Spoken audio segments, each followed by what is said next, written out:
সাপ মাথায় কামড় মারলে কি করবেন? হাতে বা পায়ে কামড় মারলে আমরা এখানে বেঁধে ফেলি যাতে করে রক্ত চলাচল বন্ধ হয়ে যায়, মানে শিরার রক্ত চলাচল, ধমনীর না। কিন্তু এই বাঁধতে গিয়ে আমরা একটা ভুল করে ফেলি, আমরা এরকম চিকন সুতার মতো রশি দিয়ে একবারে এভাবে টাইট করে বাঁধি।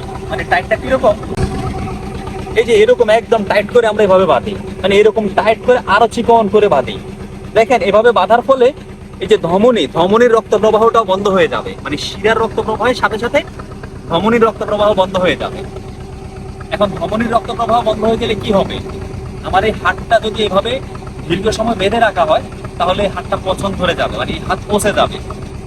সাপে কামড় দিলে এমনও হতে পারে যে সাপটা বিষাক্ত ছিল না, ওই সাপের বেশি কিছুই হবে না, কিন্তু আপনার এই বাধার ফলে শুধুমাত্র হাতটা পচে যাবে।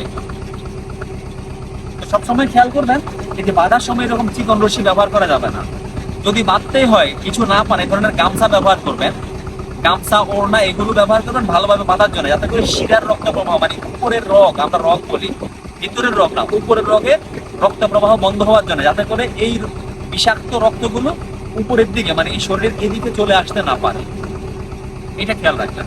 আর যদি এই ধরনের গামছা বা কাপড় না পান সেক্ষেত্রে মোটা রশি ব্যবহার করবেন, তবে সেক্ষেত্রেও খুব বেশি জোরে বাঁধা যাবে না, স্বাভাবিকভাবে বাঁধতে হবে।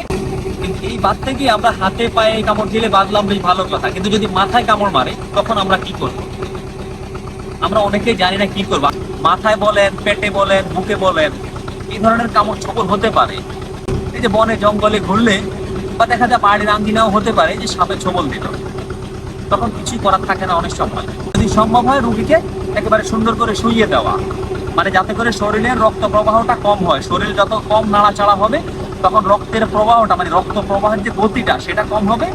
হাসপাতালে নেওয়ার মতো তাতে হয়তো বা কিছুটা সময় পাওয়া যাবে, কিন্তু অস্থির হয়ে যাবেন, উদ্গ্রীব হয়ে যাবেন, কিংবা হাঁটাচলা করবেন, দৌড়াদৌড়ি করবেন, তাতে শরীরের রক্ত প্রবাহ আরো বেড়ে যাবে এবং সেই বিষটা সারা শরীরে ছড়িয়ে পড়বে, আর তাতে মৃত্যু অনেকটা নিশ্চিত হয়ে যাবে।